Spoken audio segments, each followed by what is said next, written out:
While Prince is rightly remembered for his influential musical legacy, he was also famous for sometimes being temperamental, petty, and a bit of a diva. That all led to some deeply personal grudges. From rookie pop stars to longtime rivals, here are the celebrities Prince couldn't stand. A little thing like death couldn't stop Prince from sharing his views on music with the world. In October 2019, 3 years after his death, his memoir The Beautiful Ones was released. This wasn't just another straightforward rock star narrative. We're talking about Prince after all.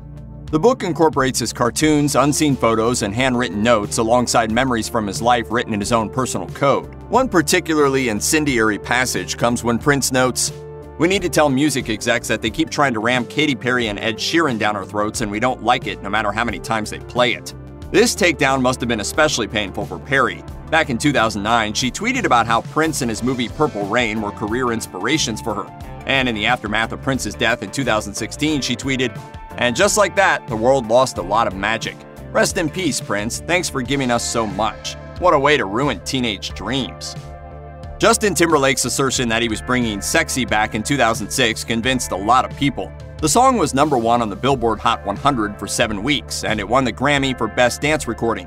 But at least one person took issue with Timberlake's claim. During a performance at an Emmys afterparty in August 2006, Prince told the crowd, "Whoever is claiming that they are bringing Sexy back, Sexy never left." Timberlake fired back at the 2007 Golden Globes by mocking Prince's height while accepting an award on his behalf. And then in February of that year, he directly called Prince out in his verse on the Timbaland song Give It To Me. Even after Prince's death, his fans have refused to let Timberlake off the hook. In 2018, they called him out for holding a listening party at Prince's estate, Paisley Park, which included alcohol, despite Prince's rules against drinking. Timberlake ultimately paid his respects, though. During a 2018 appearance on The Tonight Show, he called the late singer, quote, "the pinnacle of musicianship." The GOAT of musicians. In the 1980s, Madonna and Prince were two of the biggest pop stars in the world. The two even dated for a couple months in 1985, but afterwards they fell into a long-lasting pattern of verbal sparring.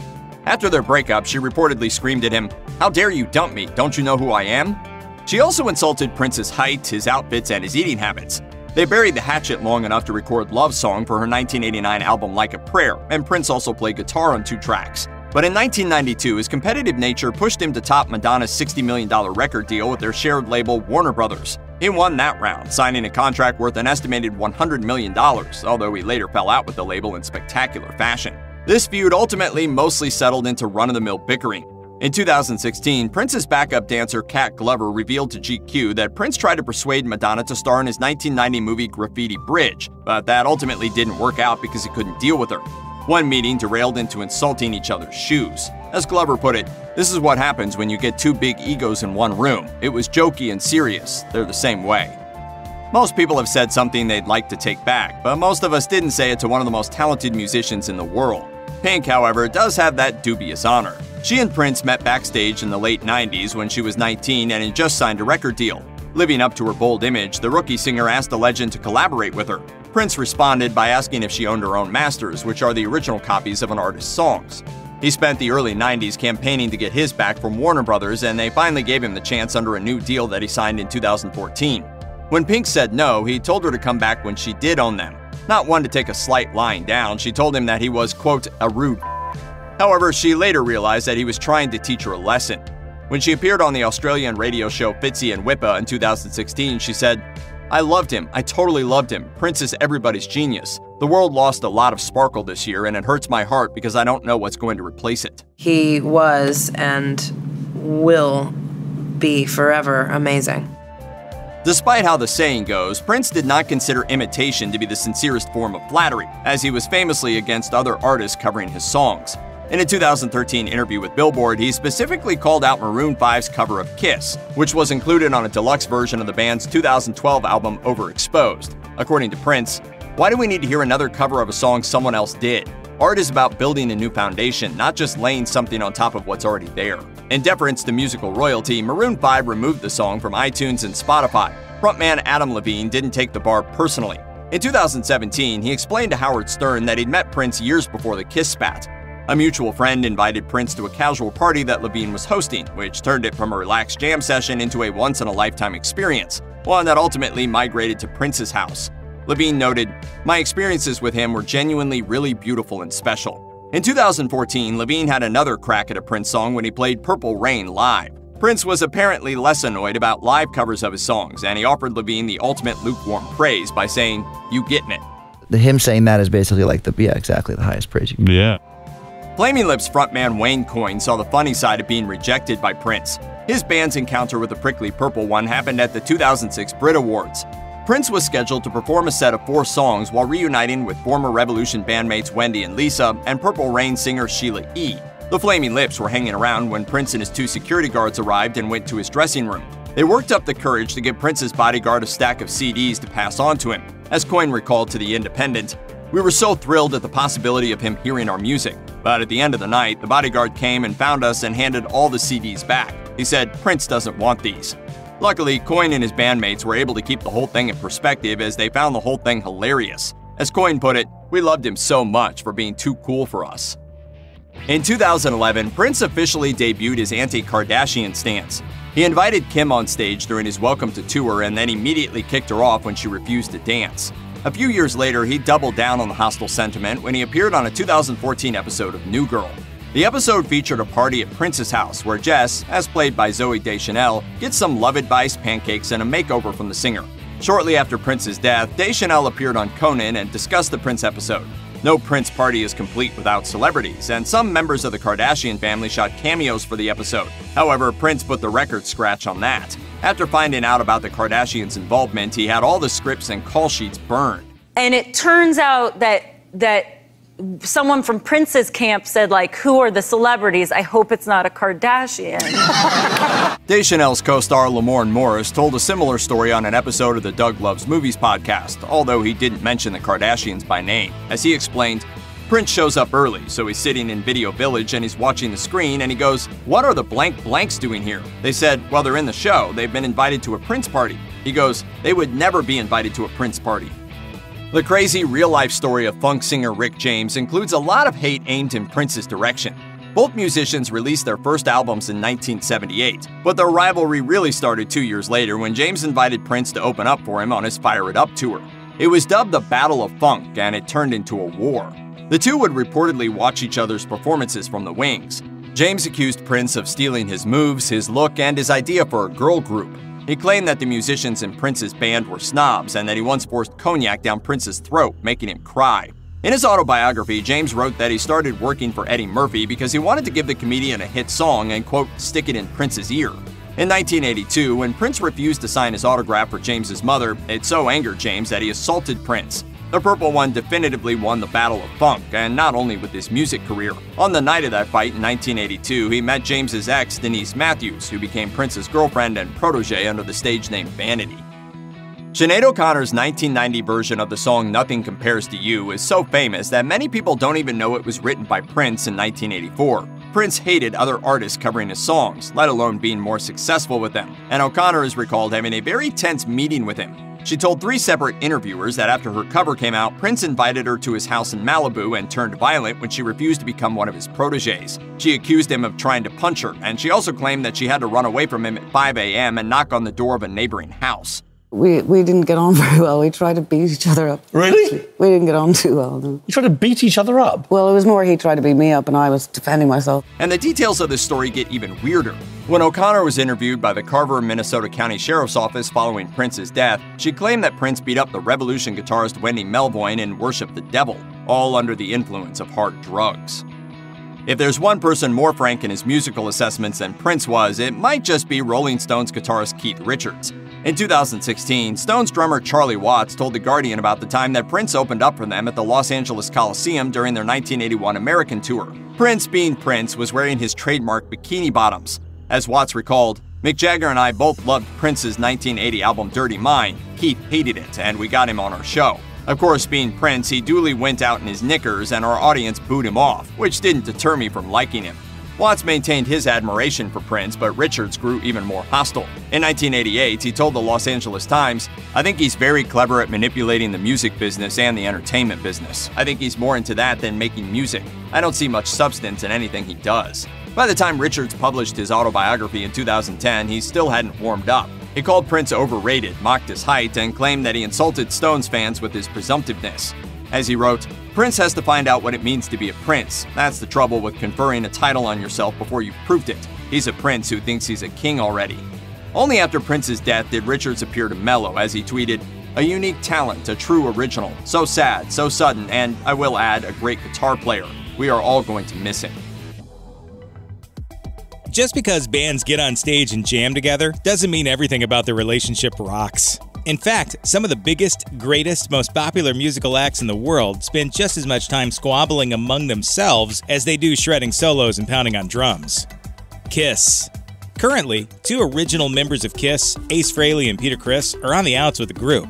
Frehley and Criss left in the early 80s, and apart from a brief nostalgia-fueled reunion in the late 90s and into 2000, have stayed away ever since. In response, Gene Simmons and Paul Stanley have disparaged both of their estranged bandmates, with Stanley saying they don't deserve to be in the band, and that he didn't want to perform with them during their Rock and Roll Hall of Fame induction. Stanley went one step further in his 2014 autobiography, claiming that Frehley and Criss were anti-Semitic and that Frehley collected Nazi memorabilia. Frehley fired back in a 2014 Vice interview, saying that the anti-Semitic claims are bogus and that Paul and Gene hate him because he was a drug addict, though he's now been clean for years.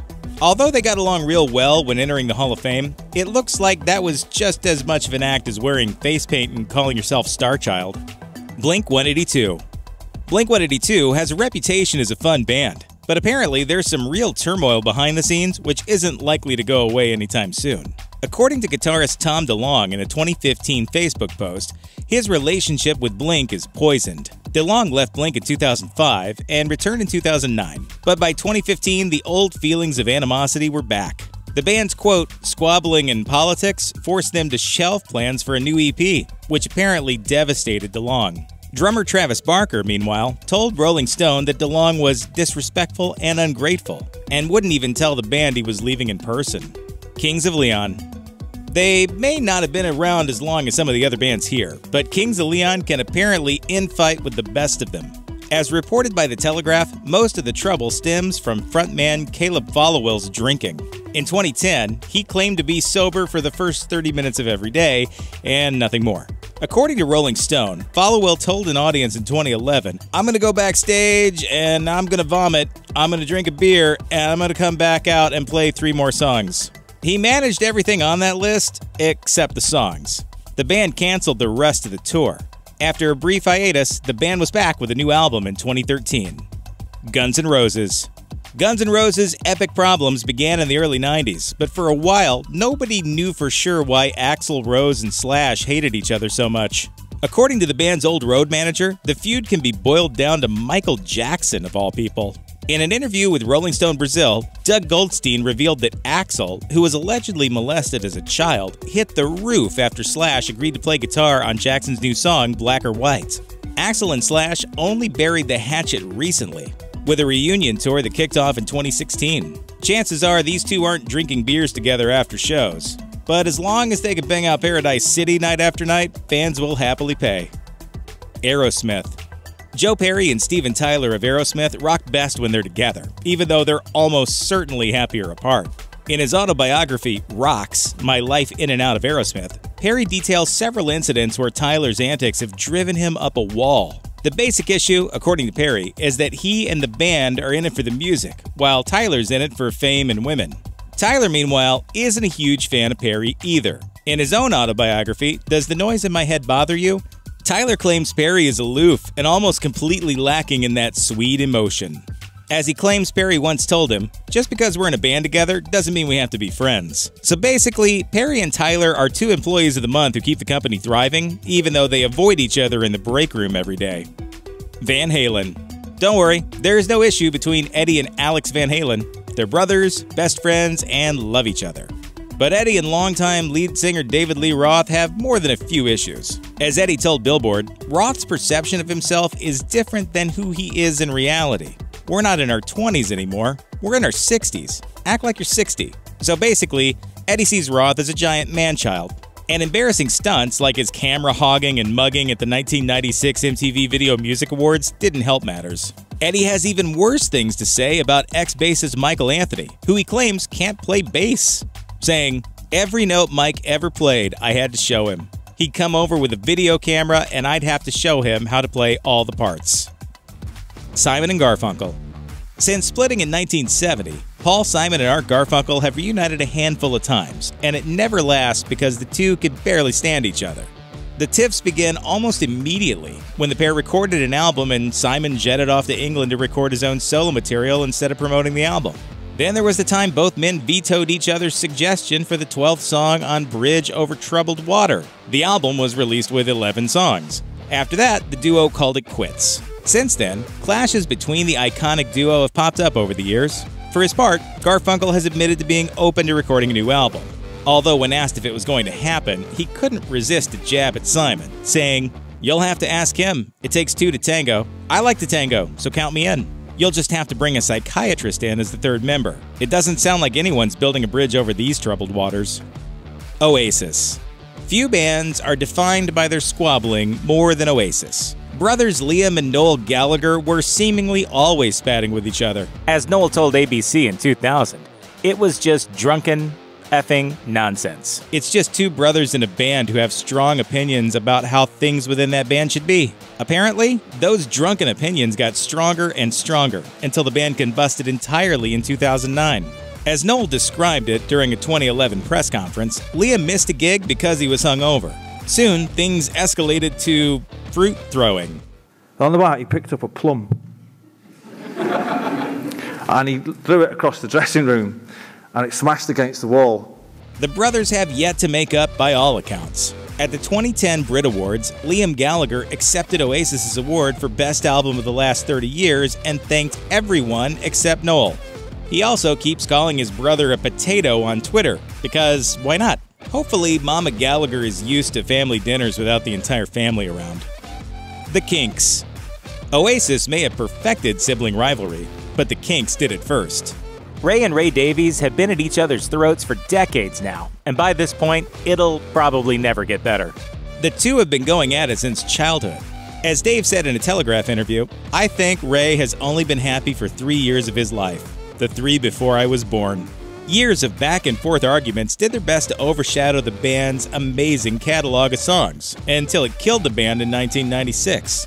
Over 20 years later, the band has yet to reform, and the brothers' relationship is stone cold at best. Just about everybody was a Michael Jordan fan in the 80s and 90s. He was a champion on the court, and he got lots of good publicity, including funny ads and a role in Space Jam. But he could be pretty unbearable to play with. Here are the players who couldn't stand Michael Jordan. In the early 90s, NBA superstars Michael Jordan and Charles Barkley were just as likely to frequent a fancy golf course as they were to be on the court. Just before Game 4 of the 1993 NBA Finals between Jordan's Bulls and Barkley's Suns, the two supposed friends met up for a few rounds of golf.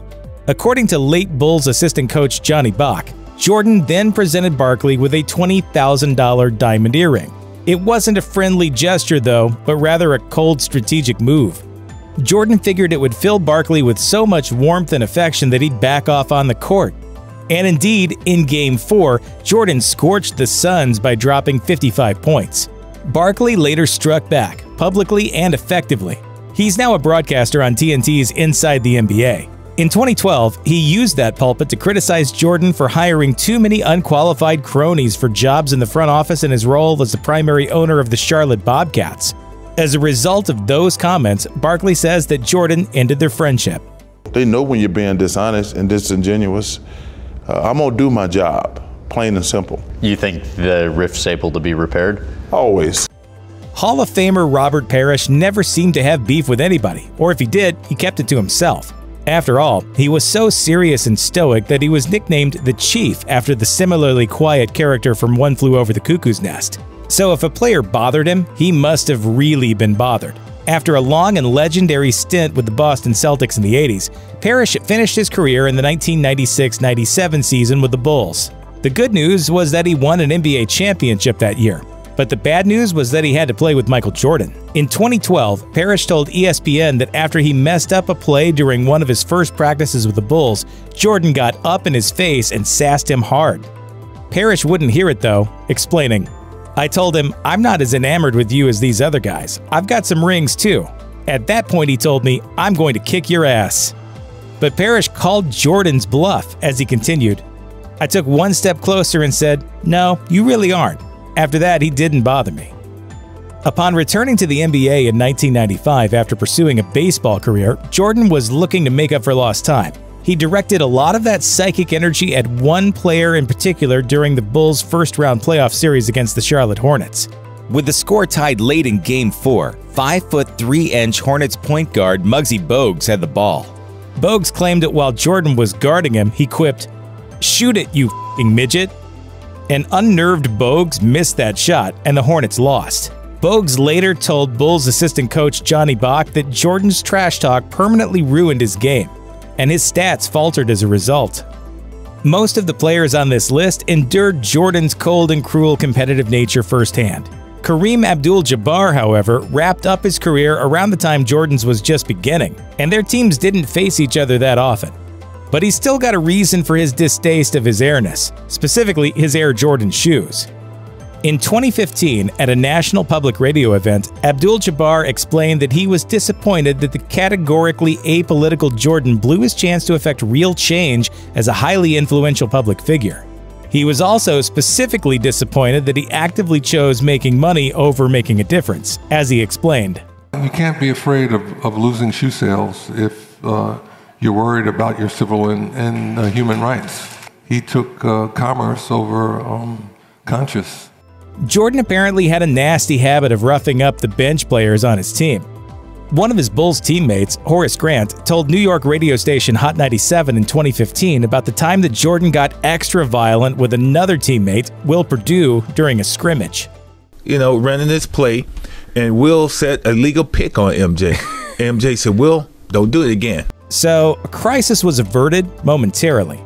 But then Coach Phil Jackson ordered the squad to try the play again. This led to another illegal screen from Perdue, but that one didn't end with just a polite warning. MJ walks up to Will. Boom! Let him up. Let him up. It was over. Grant and other players held back Perdue from escalating the situation and attacking the team's star player. The following day, Perdue boarded the team plane with a huge shiner on his face. Steve Kerr is now one of the best coaches in the NBA, having led the Golden State Warriors to 3 titles. He also earned some championship rings in his playing days, 3 with the Bulls in the 90s, and then 2 more with the San Antonio Spurs. Perhaps the toughest opponent he ever faced was his own teammate, Michael Jordan. At one instance during Bulls training camp, things were getting physical and out of control. Jordan got even more aggressive and launched into the trash talk. At some point, his unrelenting smart mouth and hard fouls became too much for Kerr to bear. He started talking back and fouling Jordan. After trading elbows, Jordan exploded. Speaking to Vice Sports, Kerr joked, "I was like the kid in Jurassic Park who got attacked by the velociraptor." Fists were raised and Kerr got himself a black eye, but the two eventually made up. Jordan apologized via answering machine message, and Kerr claimed that things were fine from then on, saying, "Getting into that fight, I think I proved that I was tough, that I would stand up to him, and I think he respected that."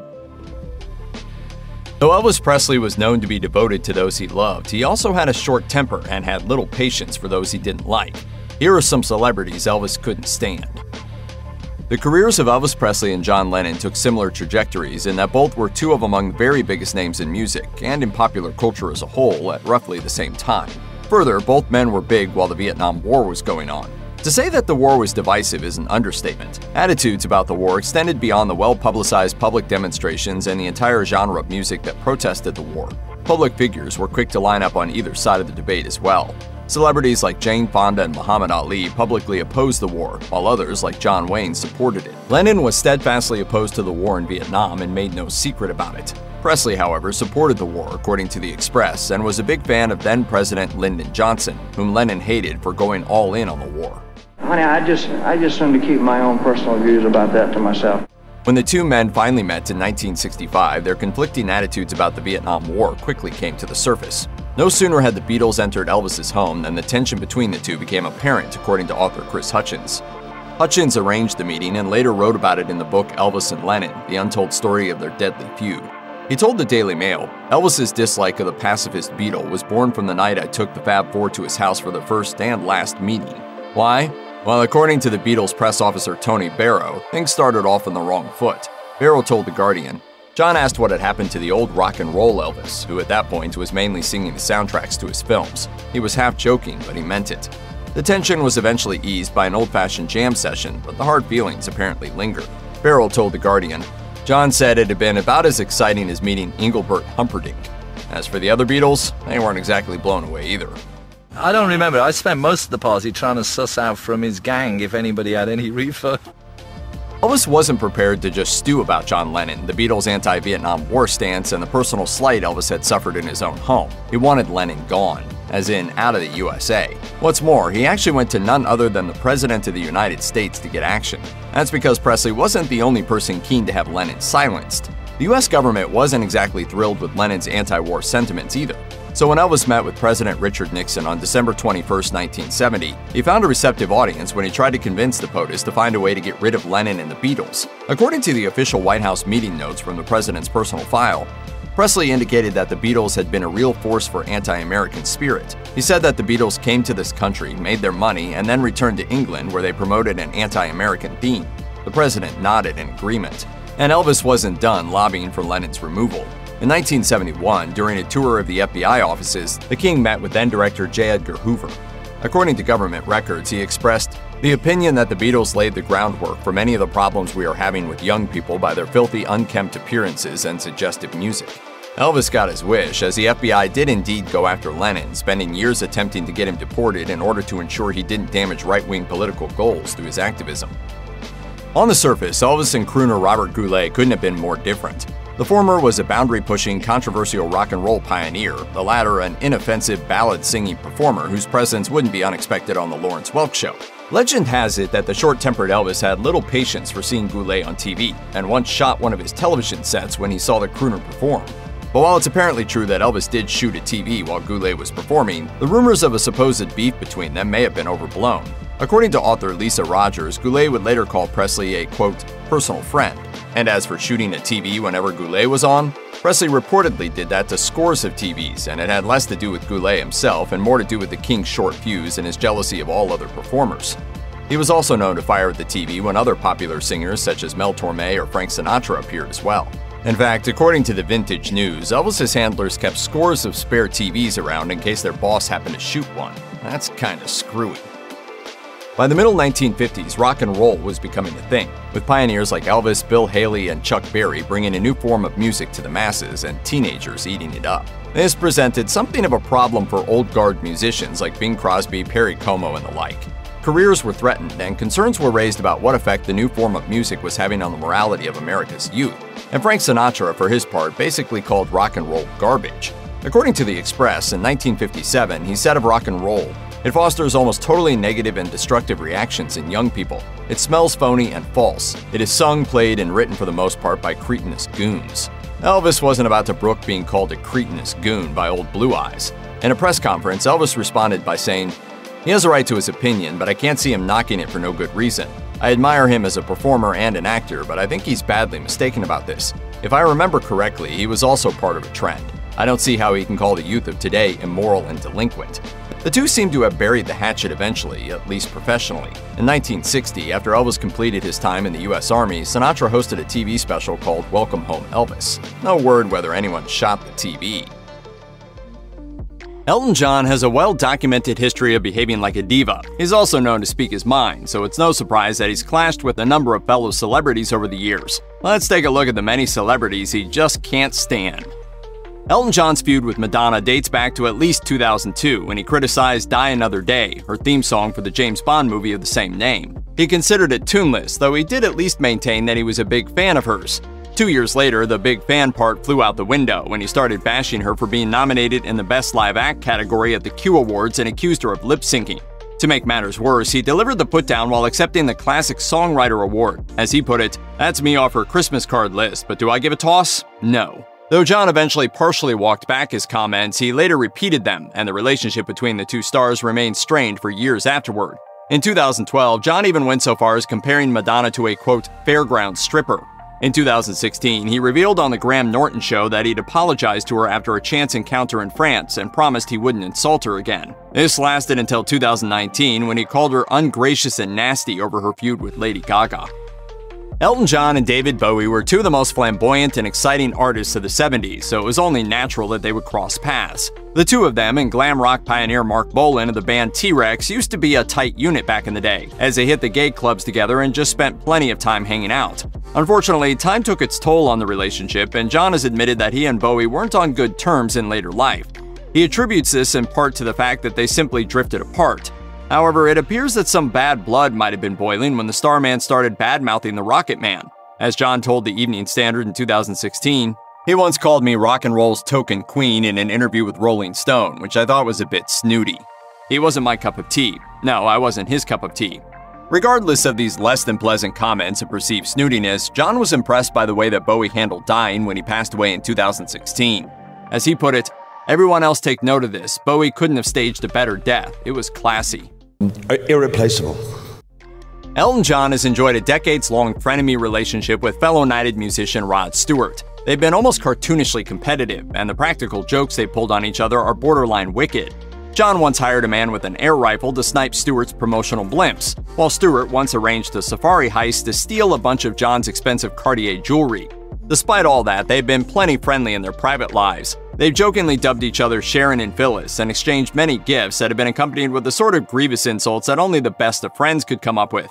Unfortunately, though, it looks like their friendship isn't what it used to be. In 2018, Stewart provoked John's ire when he appeared on Watch What Happens Live and criticized John for his lengthy, quote, money-grabbing farewell tour, as he opined that it was all about just selling tickets. It's dishonest. It's not rock and roll. The following year, Stewart revealed that John didn't like his comments and that the pair had fallen out as a result and weren't even on speaking terms. George Michael is another celeb who started out as friends with Elton John but then ended up on bad terms. They drifted apart in the mid-2000s when John lambasted Michael's 2004 album Patience as a disappointment and told Heat magazine that he thought the Faith singer was in, quote, a strange place. Michael wasn't a fan of this uninvited commentary, so he promptly provided Heat with a scathing letter that made it clear that John didn't know anything about his private life and that the pair had only rarely interacted in the past decade. He even said that John's knowledge about him was largely confined to gossip through the, quote, gay grapevine. To be fair, there's a chance that John never intended his comments to take things this far. Their falling out reportedly left the Rocket Man extremely upset. After Michael passed away in 2016, John had nothing but good things to say about him and their old friendship. In an emotional tribute on his radio show, he said, "I'll miss him so much for his music, but more than anything for his humanity." You can describe Bob Dylan as a lot of things, but there's a pretty good chance that fashionista isn't one of them. Nevertheless, his fashion sense, or lack thereof, came into play during one of Elton John's wild parties in the 80s. And unfortunately for Dylan, the host happened to be high out of his mind at the time. When John noticed an incredibly scruffy man he didn't recognize having a drink, he assumed it was a staff member who had ideas above his station. In his memoir, Me, he recounted, "I loudly demanded to know what the gardener was doing helping himself to a drink. There was a moment's shocked silence broken by my PA saying, 'Elton, that's not the gardener, it's Bob Dylan.' That might have been the end of it if it wasn't for the fact that John then grabbed Dylan and steered him inside with the promise of a makeover, as he declared at the time, 'Bob, we can't have you in those terrible clothes, darling. Come upstairs and I'll fit you out with some of mine at once. Come on, dear.' Dylan was predictably terrified at this prospect. And this wasn't the last of their misadventures. The pair later had dinner with Simon and Garfunkel, and afterwards, Dylan found himself awkwardly playing party games with the others. Apparently, he was so bad at it that John started pelting him with oranges. Keith Richards is known for being just as sharp-tongued as Elton John. Both English rockers have been known to skewer their colleagues, and as it happens, they also reportedly harbor a healthy disdain for each other. According to Rolling Stone, their feud may or may not have started in 1975, when John reportedly outstayed his welcome in a 10-song guest spot at a Rolling Stones concert. We can say for sure that the two have traded barbs since at least 1988, when Richards described John as a, quote, lovely bloke but posing. The stealth disses eventually turned into real ones when Richards reportedly insulted John's theatrical antics and his Princess Diana tribute Candle in the Wind 1997. John soon replied with some choice words himself when he said, "I'm glad I've given up drugs and alcohol. It would be awful to be like Keith Richards. He's pathetic, poor thing. It's like a monkey with arthritis trying to go on stage and look young. I have great respect for the Stones, but they would have been better if they had thrown Keith out 15 years ago." The two men are unlikely to become close friends anytime soon, though now their mutual animosity at least seems to be on the back burner. In 2015, the Stones' Ron Wood even managed to get them to pose for a photo together. The 2008 GQ Men of the Year award ceremony in London became a rather interesting event when host Elton John and Lily Allen got into a verbal catfight while on stage. Things started out normally, but then John appeared to become annoyed with Alan's behavior, which became more erratic as the night went on. As Alan said, "And now the most important part of the night." John couldn't contain himself anymore as he snapped, "What, are you going to have another drink?" From that point forward, the sparks could no longer be contained. Alan countered with, "F off, Elton, I am 40 years younger than you and have my whole life ahead of me." To which John parried, "I could still snort you under the table." This evidently threw Alan, who ended the dialogue with, "F off, I don't know what you were talking about." Alan later admitted to MTV News that she had unapologetically indulged in some champagne, but she also said that the perceived bad blood between her and John was entirely invented by the media, and John doesn't really seem to think that Alan is all that bad either. In a 2010 interview with Radio Times magazine, he recognized her as among the young pop musicians of the day that he liked. In 2011, Elton John turned his critical gaze toward music competition shows as he declared that they killed talent and had ruined the British pop music scene. And when you're talking about music competition shows, you can't avoid Simon Cowell, the man behind American Idol, The X Factor, and America's Got Talent. As a bit of a blunt-spoken man himself, Cowell promptly struck back. In an interview with Piers Morgan, he said in no uncertain terms that he didn't think much of the music legend's comments, since he considers John to be a bit of a money grabber.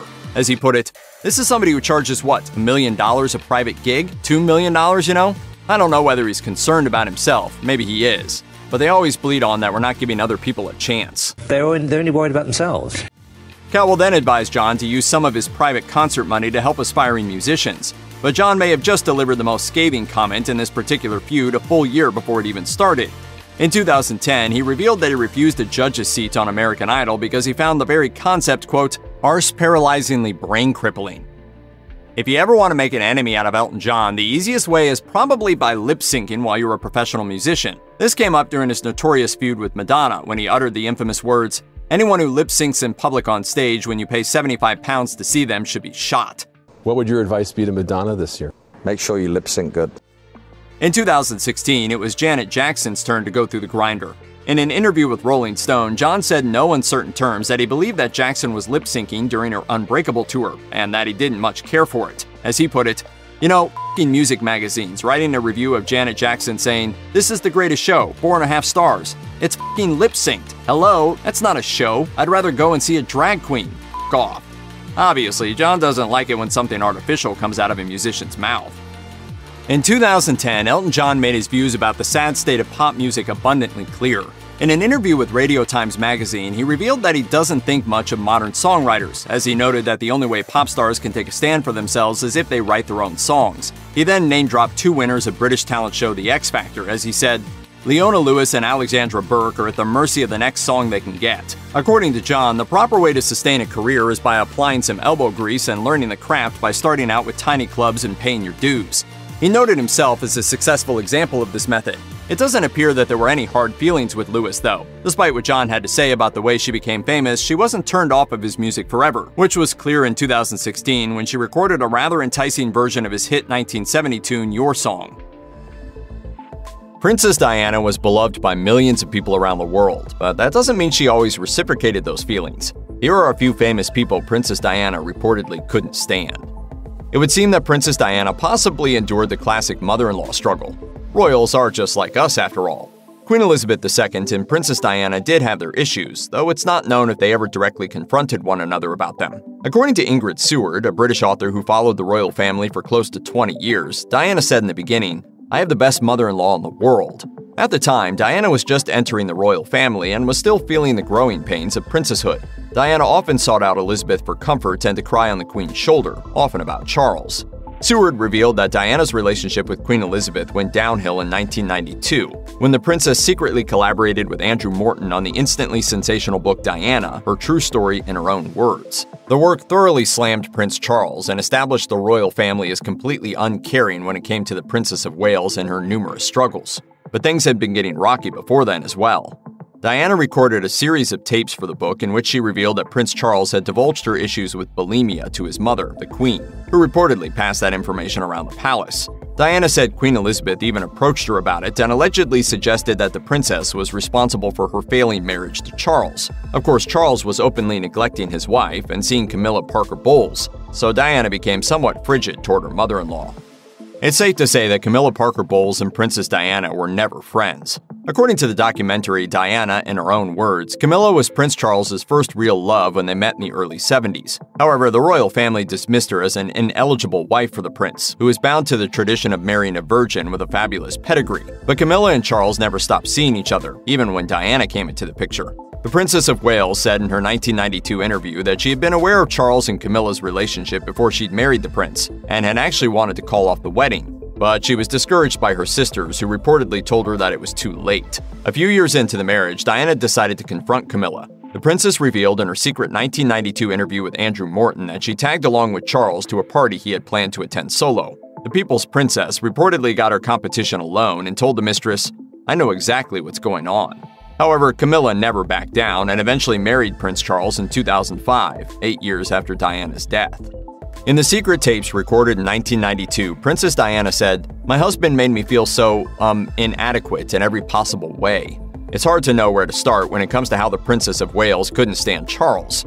From her claims of how he kickstarted her bulimia after calling her chubby when she was just 19 years old, to repeatedly ignoring her pleas for help, it's clear that the couple's marriage was far from perfect. Charles and Diana did manage to stay married for 15 years, which was actually the Queen's decision. The most famous example of Charles' allegedly awful behavior is perhaps the interview the couple gave after announcing their engagement to the public. When asked if they were in love, Diana said, "Of course," while Charles chose to reply, "Whatever love means."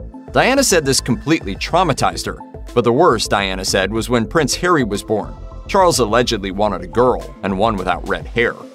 Princess Anne apparently made no attempt to disguise her feelings toward Diana early on. Ingrid Seward, the British royalty expert, told Vanity Fair that Diana actively avoided Anne, who disliked the young woman immediately on account of their differing interests and approaches to royalty. Anne was more traditional and liked country life and shooting, while Diana was 11 years younger and preferred the city. Royal reporter Richard Kay also told Vanity Fair, "I remember Diana saying, 'If Anne's there, I'm off,' because Anne would usually say something rather cutting to her." Ken Lennox is a well-known British photographer who participated in the paparazzi machine that transformed Diana's life, and not for the better.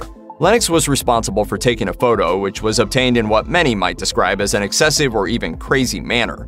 Lennox told PBS that he had trekked through the jungle to catch sight of the royals on vacation. Using a long lens, Lennox managed to photograph Diana on a private beach on another island. What he couldn't see at the time was a small newly announced baby bump. Diana said, "I was horrified because I would never walk around looking like that in a bikini." Later, Lennox admitted in an NBC interview, "I had totally overstepped the line by the standards at that time." However, Lennox seems to have tried to make amends with Diana. He told PBS that he helped her lose the paparazzi one day when she was trying to visit her grandmother. He also said that he would ask her for photographs rather than chase her down to get what he wanted. "I understood the media might be interested in what I did." In 2017, Time proclaimed, "The Princess of Wales steadily became the most photographed person in the world." The princess's popularity undoubtedly had a tremendous impact on her. From the beginning of her budding relationship with Charles, photographers were snapping at the teenager anywhere possible, even through her bedroom window. According to Time, paparazzi photographers Mark Saunders and Glenn Harvey followed Diana for 13 years. In their book, Dicing with Di, they recounted the extreme measures they took to supply tabloids all over Europe with Diana's daily happenings. Sometimes these excursions turned into more adventurous endeavors, like when they climbed mountains to catch her skiing and stalked her in the middle of the night after her separation from Charles. Quite unapologetically, they wrote about how they hounded her so incessantly that she would occasionally burst into tears right in front of them. While Diana never outwardly said she hated Mark Saunders and Glenn Harvey, having an instant meltdown from their intrusions is pretty self-explanatory of her feelings toward them. The Kennedy family was iconic, glamorous, and very polarizing. They created as many enemies as friends, and they saw many individuals as enemies. Here are some famous people the Kennedys couldn't stand. While both John and Robert Kennedy became known throughout the 1960s as supporters of the civil rights movement, that didn't stop them from holding a lot of animosity toward the face of the movement itself. According to the King Institute, Dr. Martin Luther King Jr. was the subject of FBI investigations from the Montgomery bus boycott of 1955 until his assassination in 1968. The investigations during the Kennedy administration were carried out with their knowledge and approval. Their relationship was, as described by the Christian Science Monitor, one of, quote, wary allies. In October 1960, then-candidate Kennedy made a call of support to Dr. King's wife, Coretta Scott King, during one of his many imprisonments. Robert Kennedy, JFK's campaign manager, called officials in the state of Georgia and a judge to help get the civil rights icon released from jail. Many believe this public act helped shore up Kennedy's election chances. Despite this, the Kennedys were wary of coming across as too strong on civil rights, while King and the people in the movement constantly held the administration's feet to the fire. According to The Atlantic, when the Kennedy administration learned of a connection between King and the New York lawyer and financier for the Communist Party USA, Stanley David Levinson, RFK ordered the FBI to have wiretaps placed on King's phone. The wiretaps introduced the Kennedys to King's extramarital affairs. Jackie Kennedy followed her husband's and brother-in-law's belief about Dr. King. According to Politico, the First Lady referred to King as, quote, phony and terrible in a conversation with historian Arthur Schlesinger. Talk about keeping your friends close and keep your enemies closer. By 1963, President Kennedy had spoken privately with his wife about his worries of an LBJ presidency and sought a way for his brother Bobby, who was the Attorney General, to take the White House following JFK's presidency. My colleagues, including Senator Kennedy and Senator Symington and 62 other beloved Democrats, had selected me as their leader. Jackie remembers that her husband had no plans for selecting another vice president during his administration, but looked forward to the 1968 Democratic primary if he could influence the party to select another candidate aside from Johnson. Still, JFK was willing to treat LBJ with respect during their time in Washington. The same could not be said of Johnson and Robert Kennedy. According to Politico, Johnson hated the president's younger brother to the point that, during his own presidency following JFK's assassination, he signed a nepotism statute. The law was seemingly a shot at Bobby, whose appointment as Attorney General had sparked controversy. In 1968, Johnson faced off against RFK one last time. The escalating Vietnam War had made Johnson very unpopular, and in March, RFK announced that he would run for president. The history of conflict among nations does not record another such lengthy and consistent chronicle of error as we have shown in Vietnam. Despite being the incumbent, Johnson saw the writing on the wall. 2 weeks later, he announced he would not seek a second term. And I will not accept the nomination of my party for another term as your president. It is almost ridiculous how many attempts on the life of Fidel Castro were made by the United States government. According to CNN, the Cuban revolutionary survived over 600 assassination attempts. Castro's reign in Cuba, just a stone's throw away from the United States, irked both JFK and RFK, and the two obsessed over ways to topple the communist leader. In just his third month in office, President Kennedy authorized an invasion of Cuba made up of 1,400 Cuban exiles trained and armed by the CIA. The plan, according to the JFK Library, started during the Eisenhower administration in March 1960, and the U.S. hoped that local Cubans would join with the exiled invasion force and overthrow Castro. On April 17, 1961, the Bay of Pigs invasion launched. By April 19, 1961, it was over. The exiles were captured, Castro's popularity was increased, and the Kennedy administration was left with egg on their faces for attempting to topple a foreign nation. The administration exchanged $53 million worth of baby food and medicine for the return of the captured soldiers. While JFK questioned their ability to get rid of Castro, Bobby Kennedy took command of the situation, and the administration organized Operation Mongoose, which sought to destabilize Cuba's economy and society in order to undermine Castro and his government. J. Edgar Hoover was instrumental in founding the FBI in 1935 and was its director until his death in 1972. Hoover compiled files on seemingly every figure in D.C., including the young Kennedys, and he let them know it. When Hoover became the head of the FBI, he had a very close relationship with both Franklin Roosevelt and Dwight Eisenhower, whom he saw as an ideological ally. Throughout the 1950s, the FBI expanded their number of illegal microphones and wiretaps. While President Truman didn't have the best relationship with Hoover and the FBI, they were best friends compared to Hoover's relationship with the Kennedys. Unlike previous administrations, during which Hoover could work directly with the president, John Kennedy's Attorney General and de facto protector Bobby Kennedy made it so that Hoover had to go through him to get to JFK. In response, Hoover cut the number of political intelligence reports to the White House and started to delve into JFK's personal life. Hoover leveraged Kennedy's affairs to get his own agenda across. The Washington Post reported that in 1963, Hoover told RFK that he'd discovered payments his brother made to a jilted lover. Furthermore, it was also later revealed that Hoover blackmailed Bobby to wiretap Dr. King with evidence of JFK's affair with Judith Campbell, who also shared a relationship with infamous Chicago mobster Sam Giancana. The Kennedy family's history of feuding started long before John and Bobby. The two brothers followed in their father's footsteps, who, while working as the U.S. ambassador to the United Kingdom, had a tense relationship with President Franklin Roosevelt. Joseph Kennedy Sr. originally had a great relationship with FDR. In 1918, the businessman entered politics when he contributed money to the campaign of his father-in-law, John F. Fitzgerald. During the same time, Kennedy started to support Roosevelt. FDR did not forget Kennedy's support, and after he became president in 1933, he appointed Joseph as head of the Securities and Exchange Commission. However, Joseph Kennedy had other goals, like running for president following the end of FDR's second term. In 1938, Kennedy took a major step toward the Oval Office when FDR made him the ambassador to the United Kingdom. Kennedy entered into a political whirlwind as Europe was on the cusp of war. Despite both English officials and FDR having given up on appeasing Hitler, Kennedy believed he could pay Germany to end their territorial expansion throughout Europe. Kennedy then met with a top Nazi economic advisor in London, thus going against FDR's orders. By the autumn of 1940, Kennedy was forced to resign from his position following controversial comments stating that democracy was dead in England and questioning if it could survive in the US. The comments also ended his chances at the presidency. Some feuds might end in a fistfight. Some feuds end in cutting a person out of one's life. This feud between Kennedy and the leader of the Soviet Union, Nikita Khrushchev, nearly ended the world. JFK's first year in office was a disaster from a foreign policy perspective. When he and Khrushchev held a meeting at Vienna only 2 months after the failed Bay of Pigs, Kennedy was overwhelmed by Khrushchev's experience and intelligence. 2 months later, the Soviets began construction on the Berlin Wall, separating East Berlin from West Berlin. The next year, their feud almost reached apocalyptic levels during the Cuban Missile Crisis, when the USSR placed nuclear missiles in Cuba.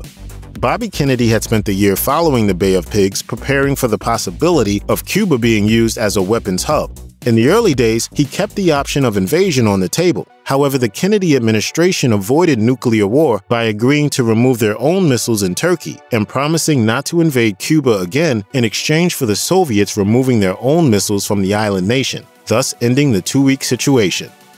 The President of the United States is the Commander-in-Chief of the military. Throughout the 1950s, the Commander-in-Chief was Dwight Eisenhower, a conservative, older man who had built his reputation as the supreme Allied commander in Europe during World War II. So it's not shocking that the men of Eisenhower's era clashed with the young JFK. To his credit, Kennedy was a World War II hero himself, rescuing 11 of his Navy men and swimming for hours to an island after their ship went down from torpedo fire. Still, Kennedy wasn't as hawkish during his presidency as other officials in his administration. Following the Bay of Pigs failure, JFK questioned the CIA and National Security Council and concluded that he could not solely rely on them. The administration's policy-making process changed, with a greater willingness to consider the pros and cons of decisions and how they would affect allies. During the Cuban Missile Crisis, this process helped prevent an invasion of Cuba, which would have led to nuclear war. This was despite pressure from individuals such as Air Force Chief of Staff General Curtis LeMay, who was recorded arguing with the president. According to the Oregonian, when JFK was assassinated, Teamsters Union President Jimmy Hoffa stood up in his chair and cheered at the announcement. Hoffa's anger was, however, less directed toward JFK and more at his younger brother Bobby Kennedy, who was involved in a, quote, blood feud with Hoffa, according to Kennedy's aide Pierre Salinger. In 1957, the 32-year-old Bobby Kennedy was made chief counsel of Senator John McClellan's committee, whose primary focus was to investigate organized crime and corruption within labor unions. History states that this was where Hoffa and RFK first came in contact and began their contentious relationship, as Kennedy questioned the leader of the Teamsters Union. Hoffa took enjoyment in antagonizing the young Kennedy, while Kennedy's profile was raised throughout the hearings. Hoffa beat the charges levied against him during the 1950s, making him more popular within the Teamsters, though when JFK became president and Bobby his AG, the younger Kennedy set up a Get Hoffa squad made up of 20 prosecutors in the Department of Justice. In 1964, Hoffa's luck ran out. That March, Hoffa was found guilty of bribery and jury tampering, and in July, he was found guilty of misusing the union's pension funds. I'm going to jail. You understand? I'm going to prison because of you. The relationship between Marilyn Monroe and JFK, while certainly not Kennedy's only affair, is hands down the most discussed of the president's extramarital relationships, as Monroe and JFK were two of the biggest sex symbols of their time. Because of this, it has become close to impossible to nail down the extent of their relationship, as well as Monroe's relationship with Bobby Kennedy. According to People, Monroe and JFK were introduced to each other in 1954 by actor Peter Lawford, who was married to Bobby's and John's sister at the time. Monroe's biographer James Spader said that Monroe and JFK had a relationship for a time, but after getting bored, Kennedy, quote, passed her off to Bobby Kennedy. In May 1962, Monroe performed at a birthday celebration for JFK, which involved her singing a sultry version of Happy Birthday. Understandably, Jackie Kennedy was fuming, though surprisingly not at Monroe, but at her brother-in-law who had arranged for the performance.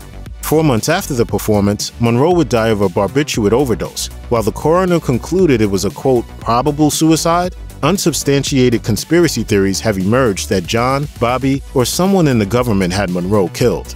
Furthermore, just 2 years after her death and a year after JFK's assassination, Business Insider reports that the FBI contacted Bobby Kennedy about a book being made blaming him for Monroe's death and revealing their alleged affair.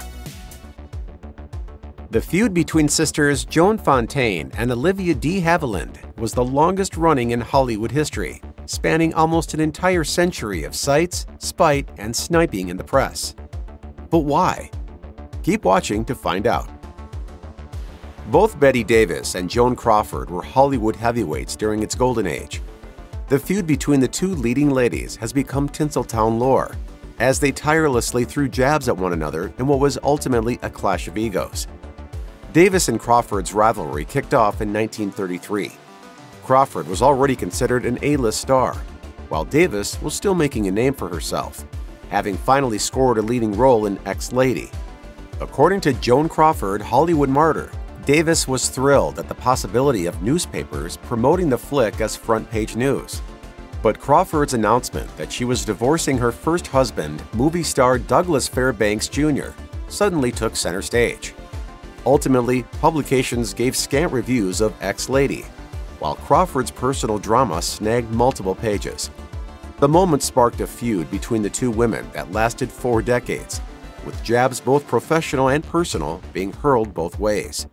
The pair did end up starring in a movie together in 1962 for Whatever Happened to Baby Jane. According to the biography Not the Girl Next Door, it was Crawford who reached out to Davis, knowing that she would be perfect for the film. Their time on set was anything but professional, with Davis even accusing Crawford of intentionally injuring her while they filmed the scene. Elizabeth Taylor and Debbie Reynolds' legendary spat was due to a love triangle, which resulted in the two not speaking for years. Reynolds and Taylor met when they were teens and both signed to MGM. The pair remained friends as they grew into adulthood, with Reynolds marrying Eddie Fisher in 1955 and Taylor tying the knot with Mike Todd 2 years later, with Reynolds serving as the matron of honor. Sadly, Taylor's marital bliss was cut short in 1958 after Todd tragically died in a plane crash. Curiously enough, it was Fisher who immediately ran to Taylor's side to console her, and a mere month later, he separated from Reynolds. While the press had a field day with the news, Taylor and Reynolds' friendship came to a halt. Decades later, in 2010, Reynolds revealed to the Daily Mail that she believed Taylor's affair with Fisher actually began in 1957, when he was away touring. A lonely Reynolds phoned her friend and was horrified to hear her husband on the other line. Fisher ended up marrying Taylor, and the two women didn't speak for years, even after Taylor and Fisher divorced. According to Closer Weekly, 7 years after Taylor betrayed her friend, the two finally reconciled after discovering they were stuck together on a ship heading from New York to England, with Reynolds extending the olive branch. Jerry Lewis was a huge part of Dean Martin's climb to the top of the A-list. In 1946, Martin was a nightclub singer when he met Lewis after a performance. The pair hit it off, and their comedy act was born the following year. They were so popular together, the duo made an incredible 16 films together between the years of 1949 and 1956. However, behind closed doors, the situation was less than stellar. Martin was tired of being just the straight man to Lewis's wacky antics, while Lewis detested that his partner in crime didn't have the same workaholic mentality as he did. A significant point of contention came in 1954, when Look magazine cropped Martin out of a promotional photo for their new movie, Living It Up. Things never recovered after that, and by 1956, Lewis and Martin had gone their separate ways. According to People, the two refused to speak to one another for a whopping 20 years until their mutual friend, Frank Sinatra, attempted a live, surprise on-stage reunion in 1976. Although they were civil for the cameras, it would be another 10 years before they truly reconciled, after Martin's son passed away in a plane crash in 1987. When Martin died in 1995, Lewis took the blame for their bitter split all those decades ago. He told TCM's Ben Mankiewicz that Martin was the best man he ever met. You still thought of him as your best friend? Oh, God, yes. Oh, yes. When Jane Mansfield finally reached the A-list in the late 1950s, Marilyn Monroe was already a bona fide Hollywood icon. The pair were already on bad terms before they even met. According to the Vintage News, Mansfield was considered by many a cheaper knockoff version of Monroe, which clearly irked Marilyn. So annoyed was Monroe with her rival that she once snapped at writer Lawrence J. Quirk. "All she does is imitate me. I wish I had some legal means to sue her." After a confused Quirk asked her why she would want to take legal action against Mansfield, Monroe said, quote, "for degrading the image." But it wasn't just Mansfield's copycat behavior that annoyed Monroe. As Quirk notes, Mansfield purportedly took note of her rival's alleged affair with John F. Kennedy and decided she wanted a slice of presidential pie too. Utilizing the help of JFK's brother-in-law, Peter Lawford, Mansfield had her own secret tryst with Kennedy, later telling Lawford, "Everyone in Hollywood and Washington knows about it anyway. I'll bet Marilyn's pissed." The feud between Frank Sinatra and Marlon Brando began in 1954, when Brando snagged the lead part in On the Waterfront, a role that Sinatra was gunning for himself. Although there wasn't any bad blood from Brando's side, biographer James Kaplan told Closer Weekly that, quote, "Frank detested the ground that Brando walked on." When the pair became co-stars the following year for the musical comedy Guys and Dolls, things only worsened, and Brando started antagonizing Old Blue Eyes. During a scene where Sinatra was eating cheesecake, Brando would purposely mess up his lines. The result? Sinatra would have to keep eating for multiple takes on end. Don't think I am a pest, but do yourself a favor. Eat this last little bite of cheesecake. You will thank me. The breaking point came when Sinatra's estranged wife, Ava Gardner, decided to visit Brando in his dressing room, sending Sinatra into an alleged jealous rage. According to the book Brando Unzipped, Brando was kidnapped by 3 men who forced him into a car and threatened to kill him at gunpoint for 2 hours. After Brando was released, he was convinced that Sinatra, who had alleged mafia ties, was behind it. Bud Abbott and Lou Costello are considered comedy legends. The winning formula for the duo was the roles they played. Abbott, who acted as more of a straight man, was the serious schemer, while Costello played the more childlike comedic role. While this made for some phenomenal on-screen chemistry, the two men grew to hate one another off-camera.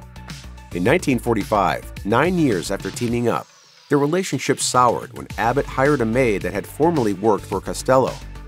This resulted in Costello telling the tabloids that Abbott was a drunk, while Abbott himself publicly declared he'd get physical with his on-screen chum.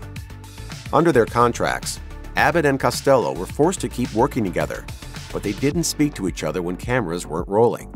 Their most serious row happened in 1957, after Errol Flynn played a practical joke on the pair and their families by inviting them for a film screening and instead playing a very adult movie. Flynn pretended he had no idea how the movies got switched, so Abbott and Costello blamed each other for the tasteless joke, leading to their final breakup. Jane Mansfield's climb to Tinseltown's A-list was an interesting one, mainly because her critics didn't exactly think she was that good of an actor. Considered by The Hollywood Reporter as the first star to be famous for being famous, Mansfield knew how to use the tabloids to her advantage. One of Mansfield's most well-known publicity stunts involved the celebrated actor Sophia Loren, which allegedly irked the Italian star so much it turned her off Hollywood as a whole. In 1957, Loren visited Hollywood, attending a press event in her honor. After Loren had been seated at the table, Mansfield crashed the party. As she leaned over Loren's table, Mansfield suffered a wardrobe malfunction, grabbing headlines as much for Loren's side-eye as for Mansfield herself. Many newspapers and magazines reportedly published photos from the event, with the words "censored" covering Mansfield's bosom. Decades later, Loren told Entertainment Weekly, "I'm staring at her nipples because I'm afraid they're about to come onto my plate." If she moves, everything moves, and it's a disaster. After Mansfield's tragic death in 1967, though, Loren would always decline to autograph copies of the photo out of respect for Mansfield. Orson Welles released his magnum opus, Citizen Kane, in 1941. It's now considered one of the greatest films of all time, but it completely flopped at the time of its release thanks to newspaper mogul William Randolph Hearst. The titular character of Charles Foster Kane was said to have been inspired in part by Hearst. Hearst was so offended by the on-screen portrayal that he prohibited newspapers from mentioning the movie and banned movie theaters from showing it. In 1970, Welles told Dick Cavett that the Hearsts tried to keep the movie from ever being seen at all. They tried to have it destroyed. They even tried to frame me. Hearst died in 1951, while Welles passed away in 1985. The feud seems to have died with them. In 2015, Hearst's great-grandson Stephen Hearst gave permission to screen Citizen Kane in the private movie theater at Hearst Castle. Stephen Hearst told NPR that reporters questioned him about how his ancestor would have felt. One of them said, "Do you think your great-grandfather would be rolling in his grave?" And I let him know that, based on my current responsibilities, I also have control of the mausoleum, and if necessary, I can check. The feud between Joan Fontaine and Olivia de Havilland goes past a Hollywood squabble. It was a familial rivalry. The sisters were born a mere 15 months apart, and their competitiveness reportedly began while they were still children. Joan, the younger of the two, believed that their mother preferred Olivia, so the pair often fought.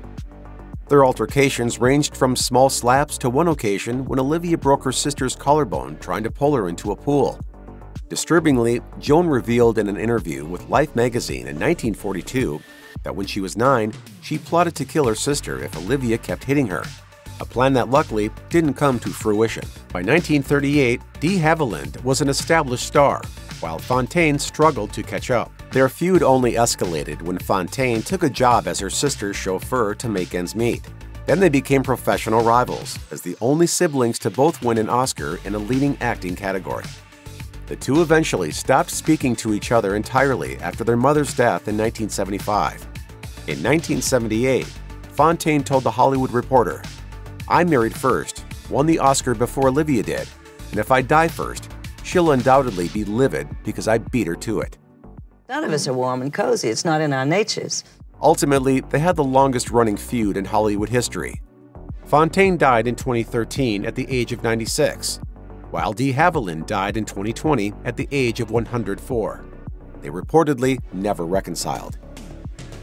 German director Werner Herzog and actor Klaus Kinski produced some incredible films together, having collaborated 5 times. The pair knew each other since they were teens, as Herzog met Kinski when he moved into his apartment building. When they began working together, though, their professional relationship was messy and volatile. Although their movies were legendary, so were their spats off camera. The most turbulent flick the pair worked on together was 1972's Aguirre, The Wrath of God, which took place in Peru. By this point in Kinski's career, he was already well known for being an incredibly difficult actor to work with. And let's just say the intense jungle filming didn't lead to much harmony on set.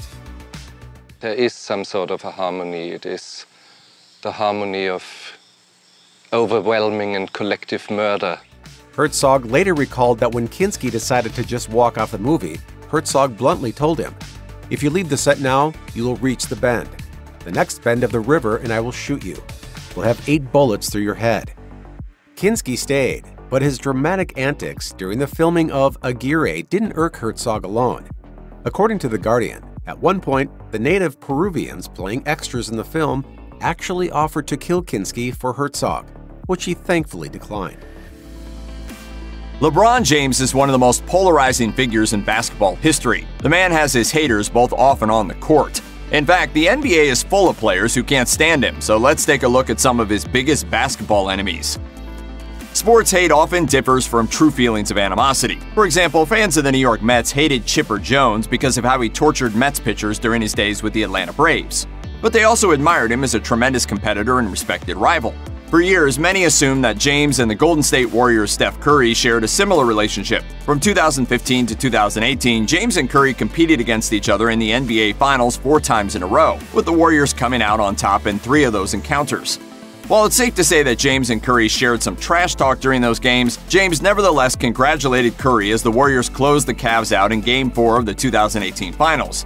But it seems that these two may have resented each other more than we realized. In December 2019, The Ringer's Bill Simmons and ESPN's Brian Windhorst discussed the matter, with Simmons claiming that the rivalry between the two wasn't friendly. Windhorst added that Curry sitting above James in jersey sales during the 2010s may have played a role in the two ballers not being able to stand each other outside of the occasional post-game handshake. One thing that Joakim Noah learned during the prime of his career was what it felt like to lose to LeBron James during postseason showdowns. In 2010, 2011, 2013, and 2015, Noah and the Chicago Bulls were bounced from the playoffs by James-led teams. But as much as losing breeds hatred, there's more to this story. Way back during one particular game in 2009, James and Noah exchanged what we have to assume were unkind words. Well, then somebody's got to stop this. I mean, the Chicago bench has got to stop this. That's correct. Yeah. Then, in the spring of 2010, Noah doubled down on negative comments he previously made about the city of Cleveland. And after James left Cleveland for the Miami Heat in 2010, Noah referred to the Heat as Hollywood is hell. When James made an emotional return to Cleveland in 2014, it didn't soften Noah's stance on his rival, as he declared, "I really hope we can kick his ass as many times as possible." Then, during a 2015 playoff game, Noah said something that enraged James. While we don't know exactly what it was, it prompted James to say, "I'm okay with competing against Joe. I love the competitive nature, but we should leave it there." The disrespectful words that he said to me were uncalled for.